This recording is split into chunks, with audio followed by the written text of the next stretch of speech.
Thank you very much, and thank you for the very kind presentation, and for the previous presentations as well. You're making my life very easy. I can focus on just some particulars of the mobility transformation. So my name is Johannes Nuutinen. I'm Demos Helsinki's lead of international markets, and as mentioned, I've been working very, very closely on mobility transformations and smart mobility throughout Europe in previous years. I know I'm the thing that's kind of keeping you all from the coffee break, so I'll try to be brief, and I have a lot of visuals, which is very nice.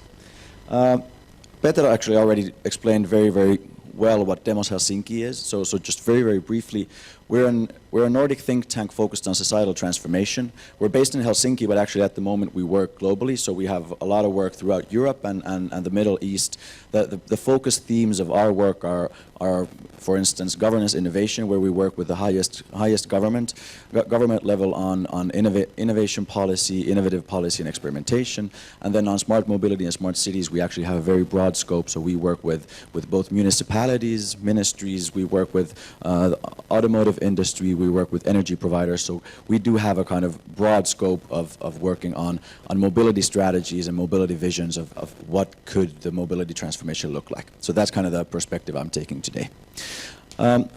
Very, very briefly, so the argument I'm trying to make in the next 6.5 minutes is that mobility actually will be transformed. This is something that we all probably know very well, but mobility will actually affect how cities will be built, how cities will be developed very, very fundamentally, and that's kind of the critical link that will be part of the mobility transformation. So how mobilities will relate to cities, and what's the vision for that type of work that we have to be building.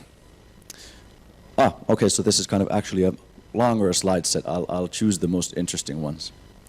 So yes, as mentioned, mobility will affect the way cities will be built. Mobility transformation is something that is already among us. The technology is already there, but now how those new technologies will be applied in the city space is of critical importance. The professor in the beginning said very well that actually the thing is that we have to decarbonize mobility and decarbonize cities in a very fundamental way, and actually very, very fast. I think someone mentioned 10 years, and that's not quite far from the ballpark. So by 2030, we have to totally decarbonize mobility and decarbonize cities. Cities cities are responsible for almost 70% of global emissions, so that's why cities are of critical importance. The other reason why mobility will be pushing the transformation of cities is that mobility is actually the first digital technology that will be fundamentally linked to infrastructure change. So it's not only about the digital services, about the new apps, about the mobility as a service applications, but it's actually how that's linked into physical streets, physical roads, physical buildings, and so forth. So that's kind of important. And thirdly, kind of comparing to other smart city developments, mobility is something that most of us do, so it's very, very citizen and user-oriented. The people actually move. It's not only about the infrastructure, about the technologies, but it's about the people. So that's kind of why we should be looking at cities very, very strongly. There's one specific challenge, though. Basically, the whole narrative and the whole transformation that we've been talking about, it's been extremely technology-driven. We've been focusing very, very much on what are the new technologies rather than what's actually the benefits that the new technologies bring to you and I, or kind of on a personal level. We do know that we're looking into connected, automated, we're looking at shared mobility. I like the CASE kind of abbreviation. That's something that we do know. But then again, what is the benefit for a person? What is a benefit for a company? What is a benefit for the society? That's something that we're still kind of struggling to verbalize. And actually, we're seeing the first backlashes already. Just kind of looking in the previous month throughout the world, there have been interesting developments, for instance, in Paris. Paris already went and said that actually electric scooters, which are definitely kind of part of smart mobility, we don't actually want that. So they banned the whole electric scooters because Parisians like their streets and they don't want to be tripping over on electric scooters. Then looking at San Francisco, which is kind of the global technology hub, the city of San Francisco actually already went on and said that they will ban facial recognition technologies within city buildings, which is kind of actually radical for the place where Silicon Valley was basically born and most of the technologists already live. You do see more and more cities banning Uber. I think at the moment there were total and partial bans in 19 different cities for Uber. and the number is all the time growing. So cities are actually kind of taking a stance that we don't want your technology, because my argument is that it's not that the technology is bad. We definitely need the technology, and the technology is very good, but we don't actually have the societal vision for what that technology benefits for the cities and the citizens. I had a couple of these slides. So then we need a societal vision for the 21st century cities, and that's what we as Demos Helsinki try to build. To take us from a kind of an abstract level to a bit more tangible examples, what does a societal vision actually mean? I have actually two examples for you. The first one is something that we did in Helsinki. So we actually did a robot bus experiment in Helsinki. And that's kind of a way of bringing a broad societal vision to a very tangible level. What does the future actually look like? We had the buses in three different parts of the city of Helsinki, driving around, kind of shuttling from A to B, and then obviously from B to A, and seeing how that works. People could actually board them, use them, test it out.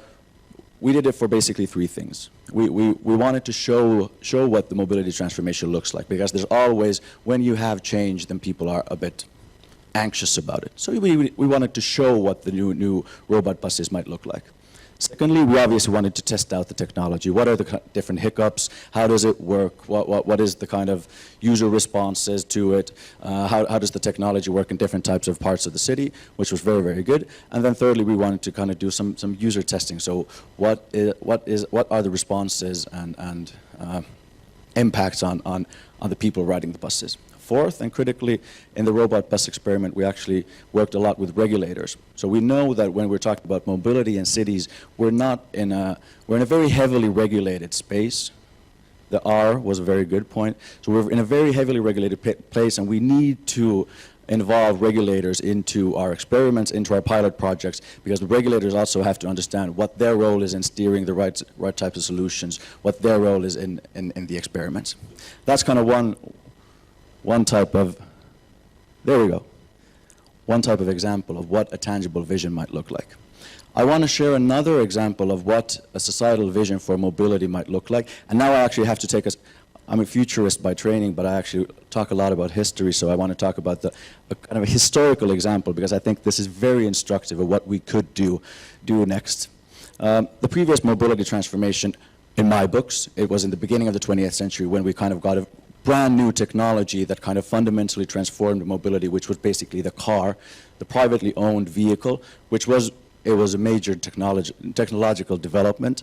And actually in 1939 there was World's Fair exhibition in New York City.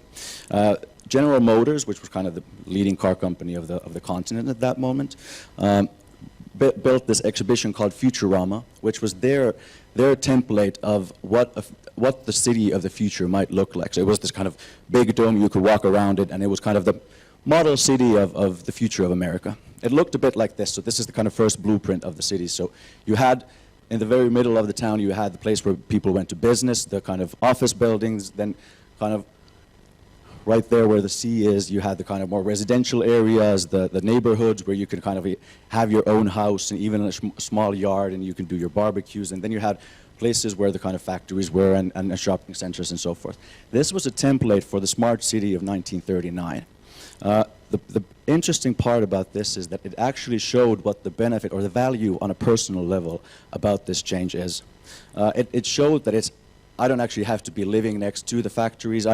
I could actually have my yard, but then I could be living in a city. It showed the specific value of what that smart city might look like. And now I think we need something similar. So what is the template for the city that the mobility transformation brought into?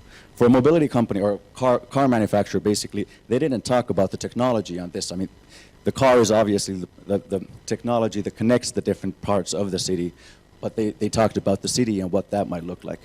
And I would actually want us to have a discussion on what might be the kind of Slovakian examples of what would be the Slovakian Futurama or then the robot bus experiment. So how could we bring the change into something more tangible and something relatable to the general public and the general citizens? I'm out of time. Thank you very much, and I'm looking forward to talking to you.